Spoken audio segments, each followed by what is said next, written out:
terrorists want to arrest me. Whoever that send them want to achieve one aim, and that aim is that the crusade will not hold. I don't know why the chief security officer of government house Enugu this morning will be suggesting for us to go to Okunene place and do the program.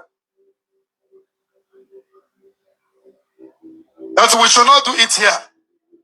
And if they don't want us to do the program here, at least give us notice on time. They saw that people were evangelizing.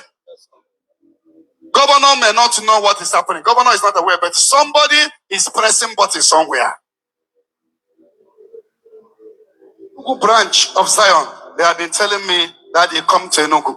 Kedife patana format one night nwoke Ebuka na Abukareba. Now somebody they are against him. Kedife patalian. Watch ya one night nwoke Ebuka.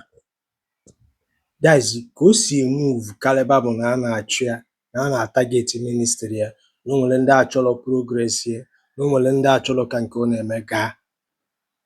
And up to today, I'm not gonna buy my bed on the day. Now, I'm not some of you know that ajụjụ. Do you understand me? Because within. Anyone outside, we mind of our own to oppose on certain thing to ajụjụ the necessary. Now, before I banye na that stadium in afụ, ị ga-enweta good approval from government. Now, onye a na-abịa arrest Ebuka, kedu ife bụ crime nwanne anyị nwoke abụ Ebuka? The person ị ga-eji wee demand ban aga arrest ye. Ife a bụ question ị nidere ịzanụ maọbụ ya nwa nidere ịzanụ kedu onye dị ife aha na-achụgharị ya? Ọ bụrụ everyday na-akọrọ mụ na gị na-aba akụkọ ofu ogologo akụkọ na ya na-achụgụ na a na-atageti gị na o nwere onye na-epress button. Kedu onye bụ ife a? Onye afọ enwere afa. The only thing you may understand about that na Ebuka bụ a big fish. Like I always tell you people here, no go na that business.